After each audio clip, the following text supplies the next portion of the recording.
Thank you for joining today's talk.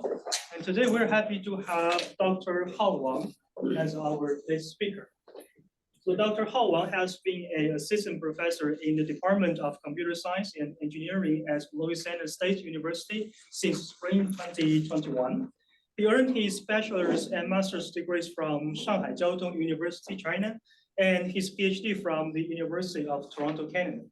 So Dr. Wang's research has been featured in numerous prestigious conferences and journals, such as S+, HPTC, SOCC, Infocom, NeurNIPS, AAAI, KDD, and TPDS. So in 2022, he was honored with the ESF CRI Award.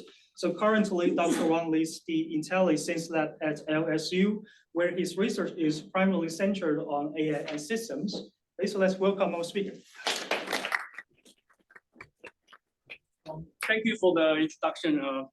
I'm pretty happy to be here. I'm from the South. It's pretty much like summer there.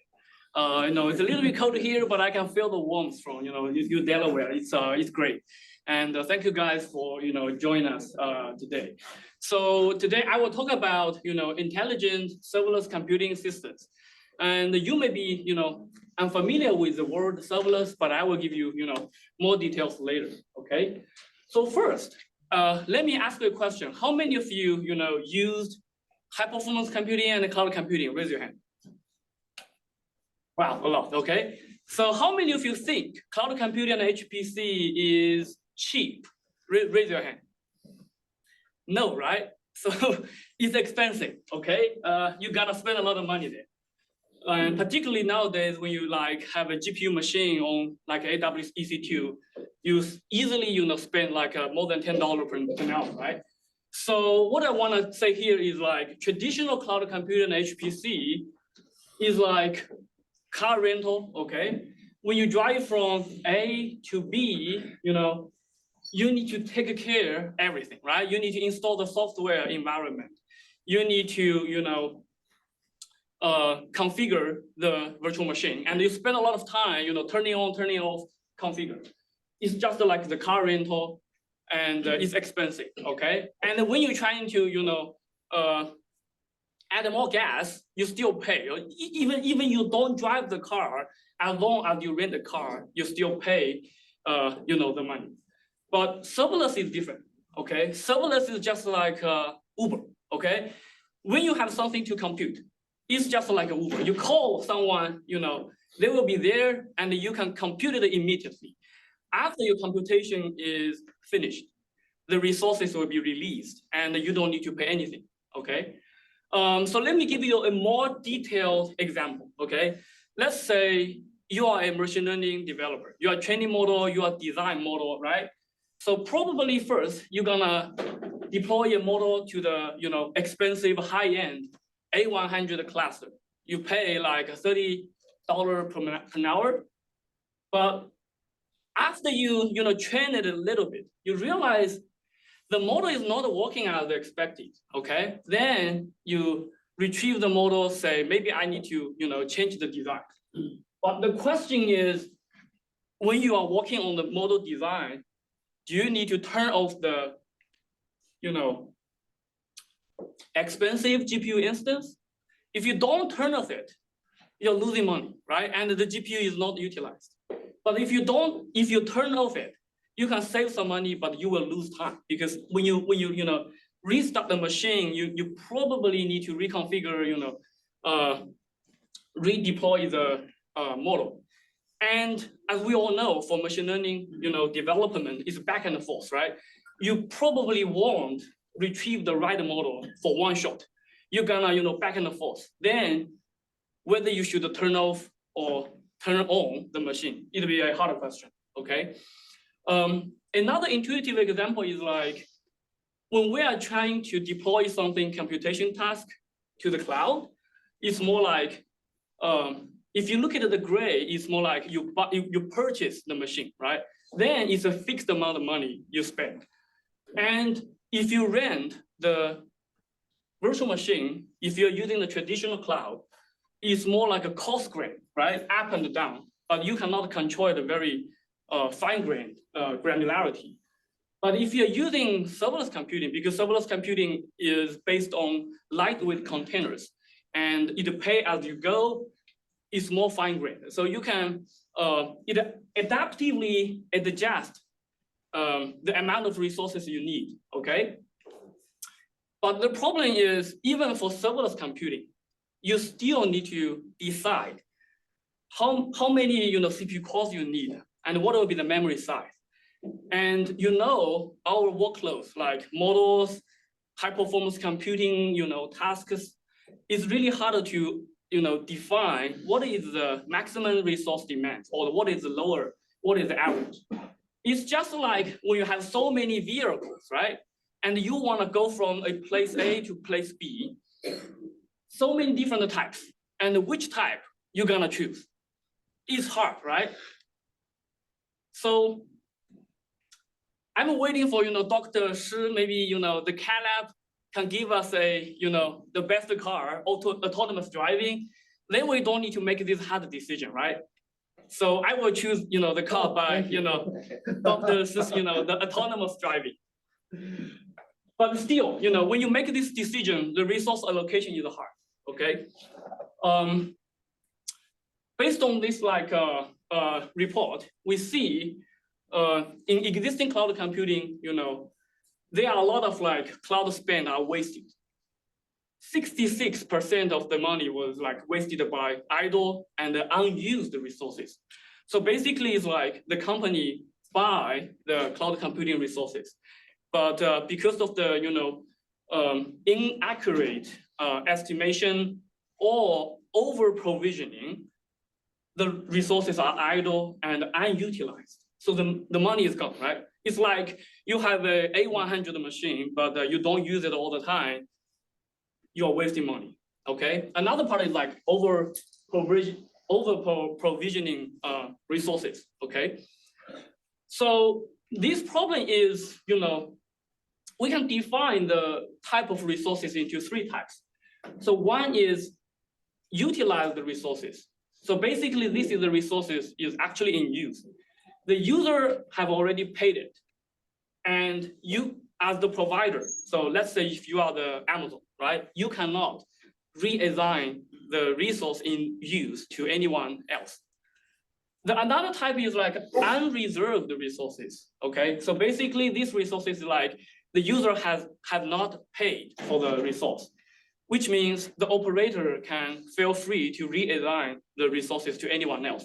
Basically, you can sell the resources. The last one is the tricky one. The resources are reserved but unused, which means the users have already paid, but the user have not utilized the resources. The problem is the operator, the provider cannot reassign the resources because user have already paid for that, right? So for this underutilized and reserved resources, the community has realized, because of a few patterns problems. One is the user usually tend to over provisioning, right? Because you don't know how much resources exactly you need. So you may allocate more just in case, the program run into, short of resources. Another thing is the computation patterns are usually complicated. Training the model, when you train the model layer by layer, you have forward propagation, backward propagation, you're running different computations that have actually dynamic, varying resource demands. And another thing is when you deploy the model or deploy the task faced to users, the varying input data will also make a difference, right? Different amount of input data will lead to different amount of computation. So if you give it a fixed amount of resources, it might not be, sometimes it'll be too much, sometimes it's too less. So the community try to, have already identified this problem. So a few papers have been worked on the Smart Harvest is a paper by Microsoft Research. They try to do some resource harvesting. They collect those idle and reserved resources and put it into some low priority virtual machines. So basically they try to resell the unused but reserved resources to make more money, right? So you see, those cloud providers, they are really smart. And another paper is like, they try to harvest the memory, okay? So if you run your application in your virtual machine and you allocated like 4 gigabytes memory, but you only utilize 2, then the other 2 gigabytes memory will be harvested by the provider and they're gonna reuse it. And also like storage and for serverless function. These 2 papers we published are trying to utilize the idle resources to accelerate existing functions. I will give you more details later. So we trying to, separate the existing solutions into 4 dimensions. So one is the solution is the user side. Basically, the user will trying to apply the algorithms here to perform like more accurate estimation, right? So user will learn, okay, what exactly my application needs. Okay, then you don't have, you can reduce the amount of idle resources. From the provider side, as we mentioned, we can do the harvesting. This is for traditional VM. And for the other dimension, for serverless computing, people also do some similar stuff. The cost and the step count, trying to help the user make a better configuration of the functions, of the serverless functions. And there's another work, OFC. They are trying to, perform resource harvesting from the provider side. And we have the 2 works. So the OFC, they didn't decouple the CPU and the memory. So it's performing very coarse-grained resource harvesting. So you may wonder, why don't we just bring the solutions in traditional cloud computing, to perform the harvesting directly to serverless computing, right? Then it'll be easy. The problem is for traditional virtual machines, they are long running and they are usually always on. And they really don't sensitive to the workload, right? Because when you allocated the virtual machine, you can run anything you want. For serverless computing, it's fine-grained, it's lightweight. So usually the function is short-living. So we care a lot about the timeliness. And it will be like influenced by varying input sizes. So we cannot apply existing, traditional cloud solutions to serverless computing. And the limitation of existing work is like for OFC, it cannot generalize to varying input data. So when the input data change, the OFC may lose its like the optimal configuration. And for the user side works, it's static because these solutions usually work like before the user submit the job and it'll give you the configuration. The configuration is generated, they are like static, okay? So let me give you some solid example here. Let's see, we have latency and we have CPU call here. And we have one example. We call it dynamic HTML. So we are using serverless computing to generate, different numbers of HTML pages, okay? And we allocate 6 CPU cores for different input data size. And we will see because, the input data size are different. Given the same amount of, CPU cores, the latency or the completion time is still different, right? And we can show you another example is like the input data content will also influence the latency. So we set up like a 3 video processing. The 3 video are different. They have different content. And we give them like a 4 CPU cores here. When we run them, they also show different, latencies. So which means the input data size and the input data content will jointly, lead to different latency. Then this kind of latency is very important. We should care about this timeliness when we perform resource harvesting, right? Because it determines like different resource demands. So let's show you a harvesting example here. After we run this, we observe the actual CPU utilization here. We realize when you're generating 4K HTML pages, you utilize 4 CPU cores. But when you are generating 100, you only need like 1 CPU core, right? Then we think like if we have these 2 applications running together, we may want to do some resource harvesting here, right? We have some idle and unused CPU core here. So we did something like we harvesting the CPU core from the HTML pages, application to the video processing, and we will see the performance is better. And you see the performance of the original function, the function being harvested.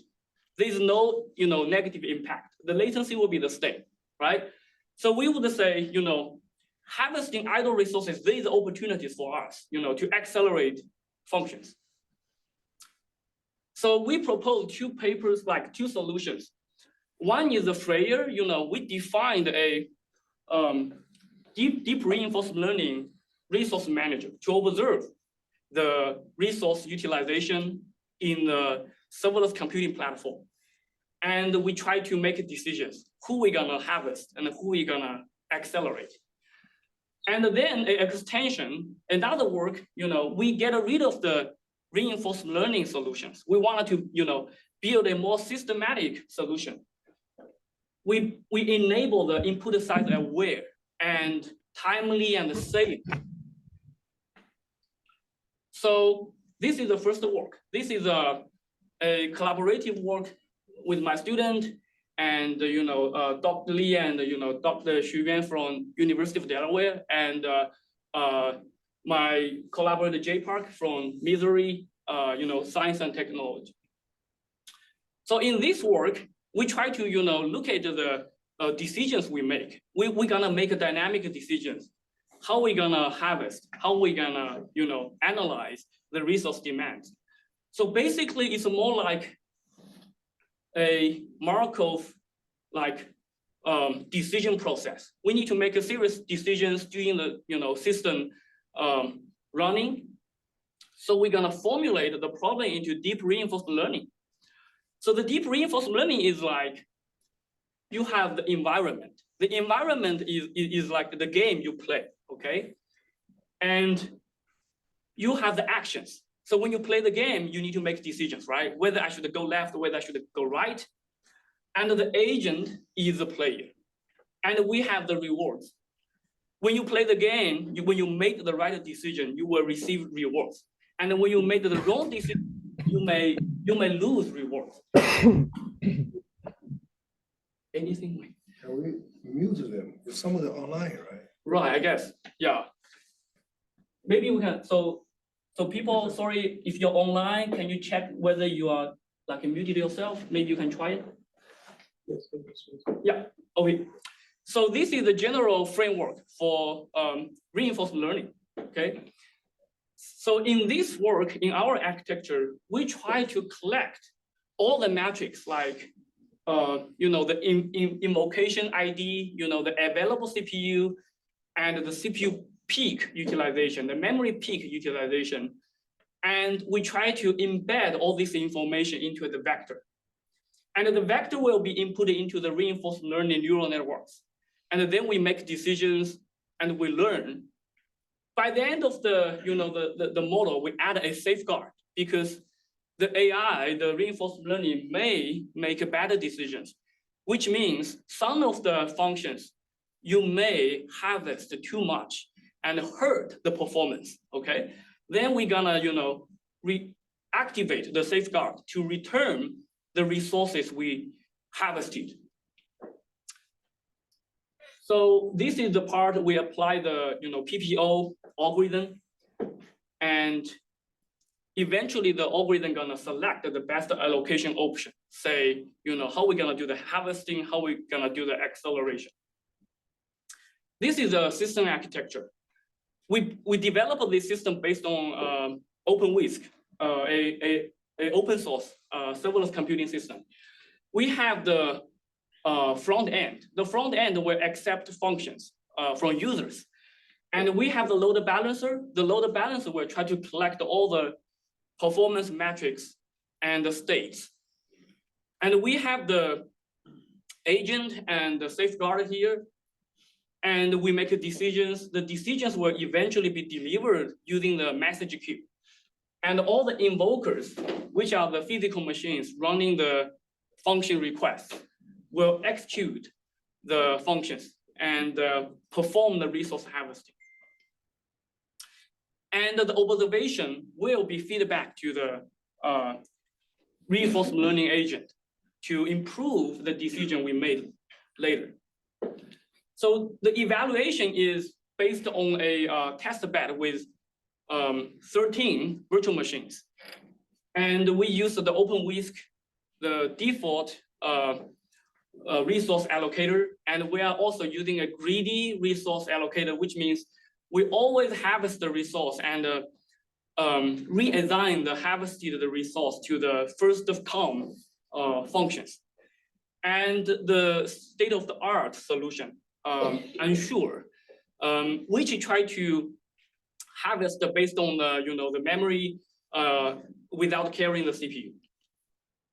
So the metrics we care about, one is the function response latency, because this is the most related metric with user experience. Slow down. I will introduce more details about the slowdown definition here. So basically, the slowdown evaluates compared to the user allocated resources. When we use the resource, the harvested resource, do we experience any performance degradation? And this degradation will be calculated by the slowdown metric. We're using the traces to simulate the arrival patterns. The traces are collected from the Microsoft Azure function traces. So we are running real invocations, but the problem is we don't have the user, the user request the patterns. So we use the traces from Microsoft to mimic how user will, request the functions. The benchmark, we are using several, existing functions from the existing benchmarks. So here is the function execution speed up. So compared to the fixed, which means we are using the user-defined resources. So the fixed, the baseline is we always use what the user defined. So compared to the user-defined, if you look at the CDF distribution, we can finish the most request much earlier than the default solution. And compared to the greedy and Ensure, we are doing a better job. And this is the end-to-end latency. And here we introduce the slowdown metric here. So the EI indicates the response latency with the evaluated baselines, which means if you're using using our solution, it will be the execution latency with the resources allocated by our solution. If you're using Ensure, then this is the latency running by the Ensure solution. The EB is the latency by the default resource. The default will be the user-defined resource allocation. So which means when the slowdown is bigger than 1, which means we are doing a better job, right? We would rather go with user-defined resource allocation. And if the slowdown is smaller than 1, which means we can actually speed up the overall functions. So this is the slowdown metric. So if you look at the red dotted line here, it's basically it's vertical because it's always 1, right? Because it's user defined. So it's always 1. And if you look at our slowdown, we have a little bit of slowdown here, but most of the time the slowdown is smaller than 1, which means we really can accelerate the functions. But if you look at the unsure and greedy, they have more violations, which means they harvested too much, which then some of the functions will be like slow down. So for example, if you have a function utilizing 2 CPU core from 4 CPU core, right? The best way is like you only harvest 2 CPU cores. But if you harvest 3 CPU cores, you will hurt the performance. So we provide the lowest function response latency, but we also incurs non-negligible degradation. We do, have some problems here. So in this work, we develop a deep reinforcement learning driven framework to detect the resource over provisioning and under provisioning. And we evaluate with the real world system. And we can improve like 32% of the latency at like 99th percentile workloads. After this work, we have some lessons learned. So first, you see, we do occur some performance degradation, right? It's because, we didn't realize there is a timeless issue here, right? We need to make sure we harvested the resource at the right time. And also, we need to be aware of the input side. Otherwise, we may harvest too much. So these two lead to our second work. This is also a collaborative work. And the second author is a undergraduate student. And he is now a PhD student at the University of Colorado Boulder. So in this work, we propose a better solution in terms of like a timeliness and safe. So to give you a more detailed example of, what is the timeliness of resources, I give you an example here. So let's say we have invocation A, which is over provisioned, okay? So it has more resources than its actual demand. And we have invocation B is under provisioned. So which means invocation B will need more resources. So we use this like empty slot to indicating, the resource the B actually needs. So an intuitive way is like, you're gonna harvest this CPU core and give it to invocation B, right? Then the invocation B can run faster and the invocation A won't be slowed down, okay? But the problem is the invocation A will finish at time 3, okay? So then the question is, at time 3 here, can we continue using these resources by the invocation B? Any ideas? We should not, right? We should return.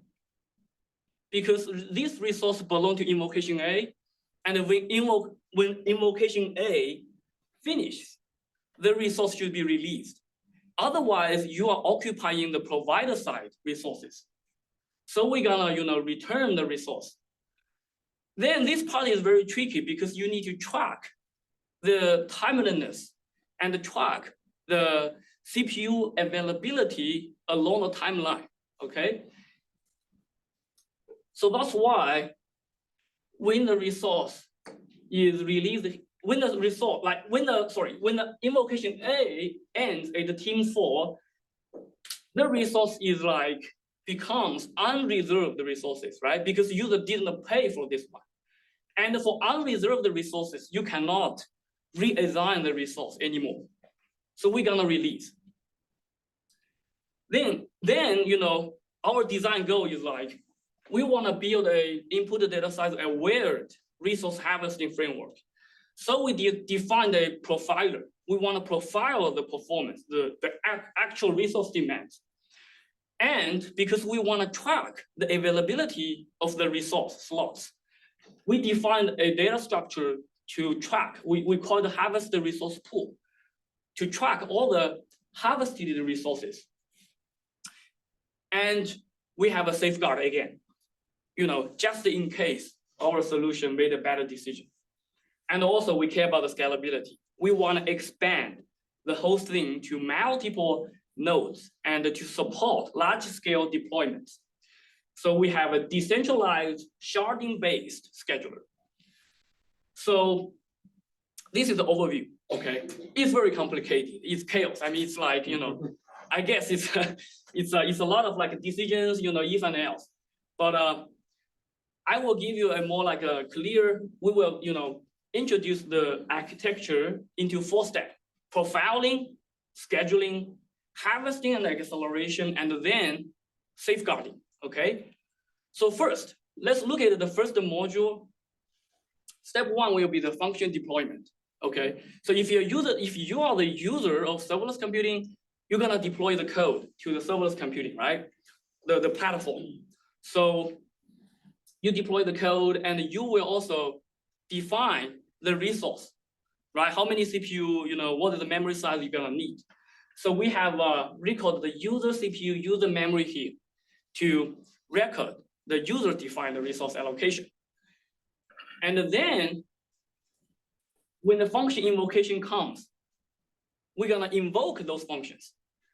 And those functions may have different input data size, right? And also may have different input data content, just like the HTML pages generation, right? You can generate different numbers of HTML pages or process different videos. Then, because those invocations have different input data, input size, we're gonna perform the profiling. When we perform the profiling, we first check whether this invocation, whether this function we have ever seen. Because if we have seen this invocation, we may have already profiled this invocation, right? So let's say if this is the first seen invocation, what are we gonna do? We're gonna go through a profiler. The profiler will maintain a workload duplicator. We can, generate different input data sizes, and we're gonna perform pilot run. So we are using different sizes of the input to execute the code, to collect the performance information, right? So we have the input data, which is the X, and the Y will be the CPU utilization, memory, and the duration, and the different input data size. And then we're gonna, feed the X and the Y, all this data we collected into a machine learning model, and we analyze whether we can really whether we can really predict based on the input size, we can predict the CPU memory demands, right? If yes, we're gonna use the machine learning model to predict the actual resource demands. If not, we're gonna go back to a classic model, which is provided by a previous work. So eventually, after step 3, we're gonna retrieve the predicted CPU resource demands and the memory duration and the type. So whether it's like input data size related. Okay. So if we, seen this model, if we have seen this invocation, we're gonna reuse the model we have already built and also give up the, output the prediction, the actual resource demands and duration. So a quick summary is like after step 1 to 3, we're gonna, learn about the X, which is the input data size, the type, and we're gonna predict the CPU and the memory actual demands. Then we're gonna go through the scheduling part, okay? Because we have already learned about the X and Y, and also we know the user-defined resources. Then we can learn about, whether this function should be harvested, whether the function should be accelerated, right? Because if the predicted CPU and the memory demands is bigger than the user-defined resources, which means the function will be underutilized. Sorry, the function will be under-provisioned. It may need more resources to accelerate. But if the actual resource demand is smaller than the user-defined resource, which means we may have some idle unused resources, then we can perform the harvesting, okay? So after we learn each of the function, the idle resources or whether we need to accelerate, and we have multiple nodes here. And every node, we have a container pool. And when you have a newly arrived invocation, you need to make a decision, say, which node I'm gonna schedule the function to, right? If this function we're gonna harvest, then which node will be the best? If this node has more functions, need more resources, then we probably want to assign the invocation with more resources to this node. Then we can harvest it and reassign the resources. And if this function, should be accelerated, if it needs more resources, then we should look at the container like harvested resource pool, and we need more resources to accelerate the function, right? So we defined a demand coverage to decide which node you're gonna schedule the newly arrived invocation to.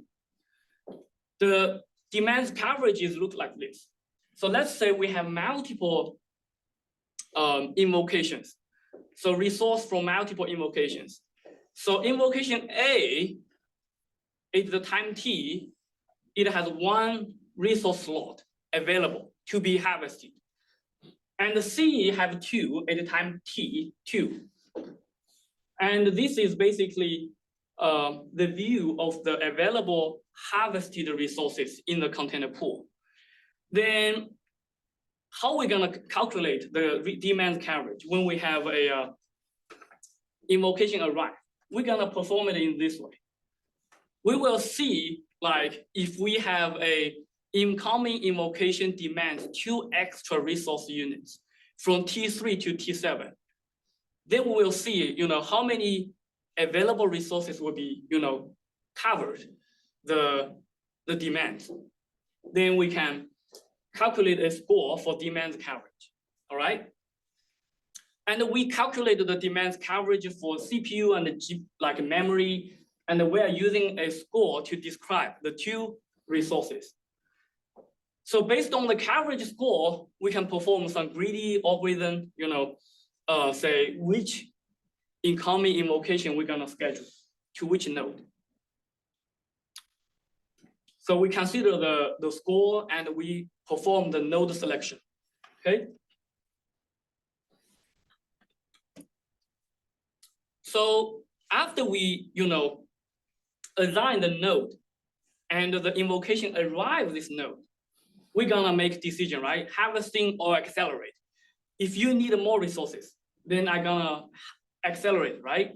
And if you need if you have more resources available than you need, we're gonna harvest. So we're gonna perform this example like here. We have the harvested resource pool here, and we have invocation 1, it arrived at the time T1, and it will finish at the time T2. And it have resources, busy slot, and the idle slot. So we're gonna perform the harvest, right? Because it have 1 available slot. So we're gonna put the slot here, and we remember this is invocation 1, and this is gonna release the resource at the time T4. Oh, sorry. And what if we have invocation 2 arrive at the time T2? It have 2 available resource slots. We're gonna do the harvest. And when invocation 4 comes, okay, invocation 4 needs 2 resources to fully perform. Then we're gonna reassign the resource to invocation 4, and it will end at the time T4, right? But we still have 1 available here. And when we have like invocation 3, we're gonna performing the harvest again. So basically, this is the process we're gonna do, performing like harvesting and acceleration. The problem is you may harvest too much, right? If you didn't, because the profiling is based on machine learning, and the machine learning, is not always, good, right? You make bad decisions. So we designed a safeguard here. The safeguard basically is a daemon process, monitoring the utilization of the resource, okay? So when the resource utilization reaches to some threshold, which means, for example, 95%, right? Which means we are pretty much like close to the threshold. Then we're gonna, activate the safeguard and enforce we're gonna enforce the resource slot to return to the invocation 1. Then the invocation 1 will not experience like a performance degradation. And by the end of the day, when we are running this kind of whole loop, we're gonna collect the observation, and the observation will be fed back, sent back to the machine learning model to update, to make it more accurate, like for the profiling, okay? So we implement again, using the OpenWhisk, and the profiler is developed based on Python and use like libraries from scikit-learn. The scheduler we have is based on the OpenWhisk load balancer, and we have the harvest pool developed inside OpenWhisk. And the safeguard is implemented by utilizing the Linux cgroup APIs. The evaluation is similar, but we introduce like, more scheduling baselines, and we compare with Freya, our previous work. And we care about the response latency, resource utilization, and we still use the Azu function, which is basically the standard in this community. So we use a small 3-node cluster to evaluate our like the harvesting efficiency, and a bigger one for scheduling. And also we evaluated the scalability. We're using more than 1,000 CPU cores to see the performance of the scalability. So first you can see for the latency, we're much better than the Freya, because Freya may sometimes degrade the performance. And in terms of the scheduling algorithm, we are also doing better in terms of the latency P99. We compare with some like the default scheduling algorithm, the round robin, we are performing the scheduling based on the demand coverage, if you still remember the coverage score. And this is the resource utilization we achieved. This is the default one. If you look at the figure, this is the CPU core, this is the utilization, this is the memory, this is the utilization. The light blue is the allocated resources, which is like how much resources like user has like allocated. The dark blue is the resource actually utilized. And the red line is the utilization, how the resource actually utilized, the percentage. And this is a Freya. The Freya is better. If you look at the light blue is small, right? And we finish the workload earlier. And if you look at the Libra, the latest one, we can finish the whole, chunk of the workloads much earlier, and we can utilize the resources much, much better. So that's why if you perform resource harvesting, you will have less idle resources, and you can accelerate overall functions. So this is another figure. We are using the speed up to indicate whether we hurt the performance, whether we are doing a timely and safely harvesting. By default, this is the resource allocated by the user. And if you look at the x-axis, it is the CPU core times seconds. And this is the speed up, okay? So if everything is 0, which means nothing is changed, nothing is speed up or nothing is slowed down, okay? And if you look at the failure, we have like all this plus. The plus is indicating we accelerating those functions, okay? They are doing good. But the green minus indicating we are hurting the performance because the speed up is a negative value, okay? So the function is running slower when we are using freer allocated resources.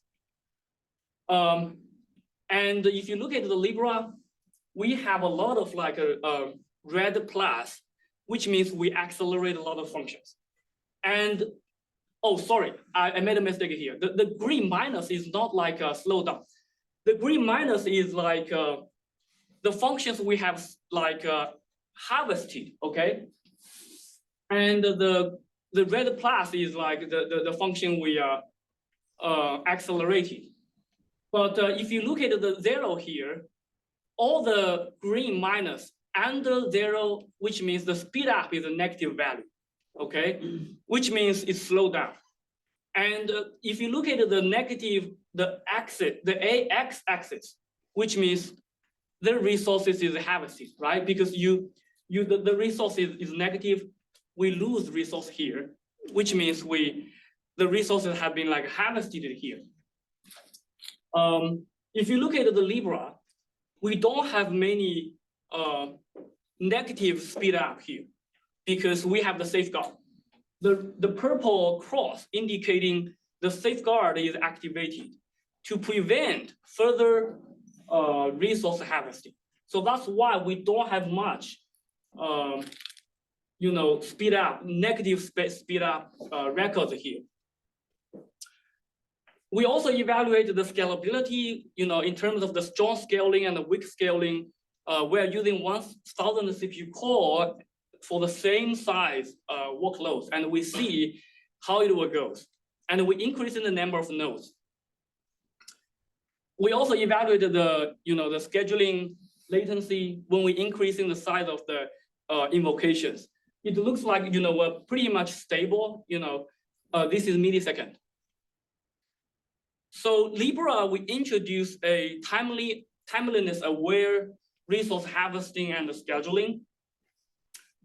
We can have the awareness of the input data size. So we can have a more accurate estimation of the resource demand. And we can perform timely safeguard to prevent performance degradation due to resource harvesting. And we increase 39 response latency, and we can achieve like 3 times higher resource utilization. So this tool has been like open sourced, and with the support from NSF and the Jetstream, computation resources. So this is pretty much the the 2 resource harvesting work, and we have more ongoing projects on serverless computing. So first, from the application level, we are trying to integrate serverless computing into more applications. One is distributed reinforcement learning. So as you know, when you run reinforcement learning, it's like you play a game, right? You don't know actually how much time you're gonna play the game. Sometimes the player, if it's good, it can play the game for a long time. And sometimes if the player is not good, it can finish the game very quick, right? So this will lead to a problem is if you are using traditional cloud computing to run distributed reinforcement learning, and if you like have like a 100 player, they will use 100 CPU core, right? But 100 players, some of them are really better players, they will finish earlier. When they finish earlier, the CPU core will be idle, and then the resources will be wasted. So we argue it will be a better choice if you bring distributed reinforcement learning to serverless computing. Because if every player is executed by a function, when the player is done, the function is completed and the resource is released, and you don't need to worry about how to perform the auto scaling, because serverless computing can do it for you. So we have the first paper published by AAAI 2024, and we have another 2 papers, under submission. Another one is, large language model operation and services. So large language model, can nowadays you see, ChatGPT, everything is so useful. And imagine if a company trying to utilize large language model for the customer services, right? They usually have like a dynamic number of users wanted to, talk with the chatbot, right? And when you have more users, you need more machines to support the large language model to give answers. But you don't know how the users will arrive and how will leave. If you are using traditional cloud computing or high performance computing, it's more static, it's cost-drained resource allocation. Then it will be better to bring it to the serverless computing. And recently we have seen, Andrew Ng and the engineer from Amazon, they are talking about a new course, serverless LLM ops applications with Amazon Bedrock. So they have already teaching you how to deploy, LLM applications using serverless computing. But as from a researcher on serverless computing, there's a lot of things ongoing, and there are a lot of things we can optimize and improve.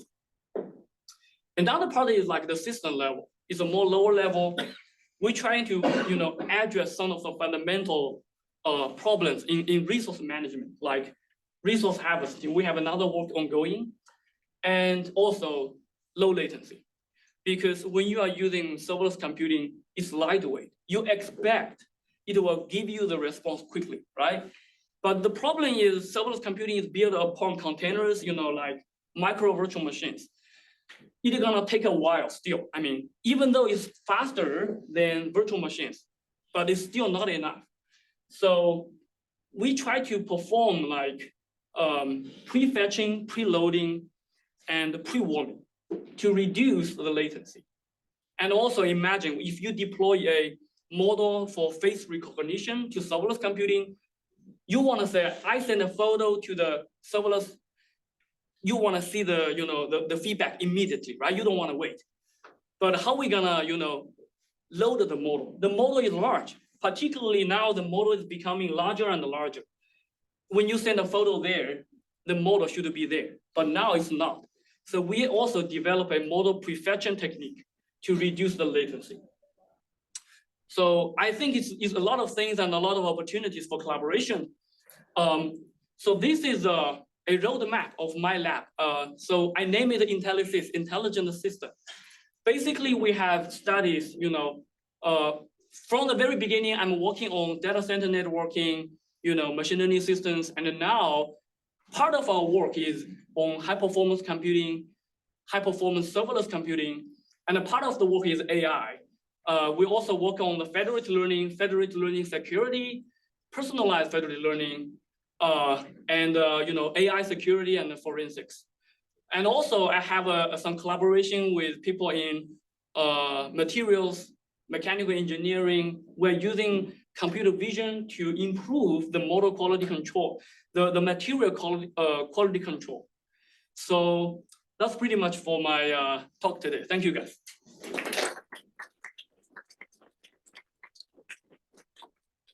Yeah, any questions, please? Yeah. You have any questions? I just have a simple question. Yeah. Can you replace safeguard with another resource? I think so. Yeah, but the problem is like the situation in serverless computing is a little bit like a varying, right? And my concern is like if the situation changes too much, the reinforcement learning may need to be like retrained. I mean, so when we submit the papers to those system conferences and we are using reinforcement learning solutions, one of the common feedback from the reviewers is like, what if the environment, what if the situation changed? And changed how much? You're gonna retrain the reinforcement learning agent. And training the reinforcement learning agent is a lot of work. Yeah. So, do you have any other questions? Yes, please. Yeah, maybe I can ask a question. It's more generic, not really about this. Cloud computing, has been there for a long time. Yeah. So what happened is, later in the last decade, as you see, Microsoft, each time when there's, for SOSP, OSDIs come out, they show off them, Microsoft research have 20 papers. Obviously, Yeah. you guys as the only guy can have access to this. So my question to you is, or maybe more, need your advice to our students here is, if they decide, for example, being inspired by your talk, now they pick one of this, competing with you. Right. Large language model, they want to do something. But the challenge is, you really need to have some collaborators at the bigger companies in order to get something done. So I think right now the barrier is getting higher and higher. People like you already have a relationship with IBM, Microsoft Research, might be easy to continue. For some new students today, when I say new, I mean fresh students here, if the advisor does not have such a relationship, so what's your suggestion to them if they want to work on these topics? Yeah, I mean, thank you, Doctor. It's very visionary question. I think it's important for the education part. So first, I think for such system, particularly large scale system research, there's always a barrier between the industry and the academia, and we also suffered a lot when I began as a assistant professor. Right, I came from Canada. I got my PhD in University of Toronto. I don't have much connections in the US. So at the very beginning, what we did is we rely on open source. We rely on open source community. Actually, the community they release a lot of useful tools, choices you can play with. Okay, and also you can start from that, and then when you identify some problems, I think you can involve collaborators from the industry. Okay. And in 2022, I think that is maybe the future plan. I talked with an engineer from Google. They had a problem is the team themselves maintain a small cluster, but when they are developing those optimization scheduling algorithms, they have to apply it to the larger scale, the production environment. They also have this situation because they may not have all the access to the production environment because you don't want to crash the Google services, right? So what do they want to do? They told me is they maybe can build a smaller scale cluster, but when you apply the algorithm, the solution in a smaller scale, you can observe some proportional improvement compared to the real world, like the production environment. And what we need to do is we may need to develop some, some environment, some system which can mimic the behaviors of the production environment. If we can have something like this, then we can, deliver to our students, to the community. So let's say when you have a scheduling algorithm, and if you can achieve 20% performance improvement, and we can somehow derive how much performance improvement you can achieve in the production environment. But between them, I think there's a way, there's a distance we can go. We need to build the right tools. We need to build the right software environment to learn from that. Yeah. Thank you. Yeah. Thank you. Yeah, yes, please. Yeah. The question about the labor you mentioned, do you go back to the Yes. slides of all the steps? All the steps, right? Yeah, that structure. You said it's complicated. Yeah, The let me- complicated one. Yeah, it's complicated. This one. Yes, so there is a step you mentioned, the third step, there is a machine learning model to Yeah. predict according to the X input data and input data size and to predict the utilization. Yes. And I think the user utilization is kind of time series. So will this machine learning model predict the output of this machine learning model is a time series data? Yeah, it's a very good question. So I think you reminds me another dimension. So first, okay, in this model, we didn't take it out the time series problem because we only take like a one invocation, and we look at this invocation's resource utilization. But you are right, there will be some dependencies, right? From the first invocation, second invocation, the third invocation from the same user. If we can utilize the dependencies, the time series information, maybe we can improve this kind of profiling model. Yeah. That's my thought, because there is a safeguard. I think that safeguard may be a very real-time safeguard.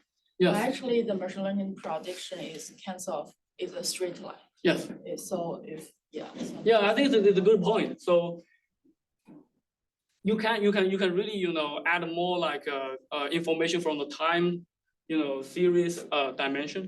And Yeah. Another question is, how could you handle the latency between you trans the resource? Like at this moment, I trans this CPU resource, I allocate this CPU resource to another task. But how do you manage? Yeah, very good question. So basically you're asking about like when we're looking at the resource pool, right? It's like we're moving the resource around, right? Actually, you can say we're not moving the physical resource. It's like a pointer, right? We just register the resource in the pool.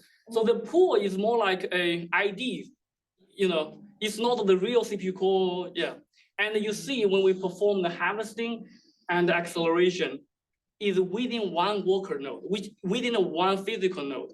So it's not like we didn't perform harvesting across multiple nodes.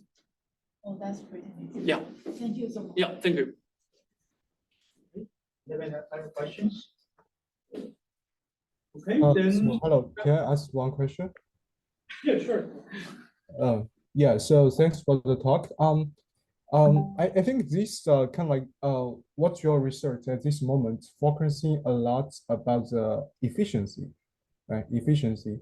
Then maybe I ask another question about privacy.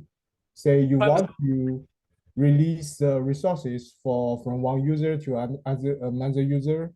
Is that potential have the privacy issue? If it is, how to address this issue? Thank you. Yes, very good questions. And we have been asked by this question, multiple times by the reviewers, okay? Yes, we have the concern is like, when we are trying to, reassign the CPU core, the memory stuff, whether we will, somehow like the memory space have some previous like data, right?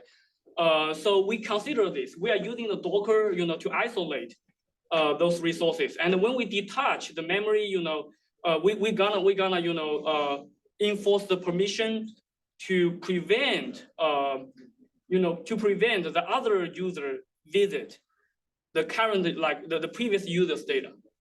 And for CPU, I think it will be fine, but mostly the issue will come from the memory because we have memory sharing. Okay, thank So you. yeah, thank you. Yeah. Great. So any other questions? No, no online? Okay, and with that, that'll be all for Okay. today's seminar. So let's thank our speaker again. Yeah, thank you very much.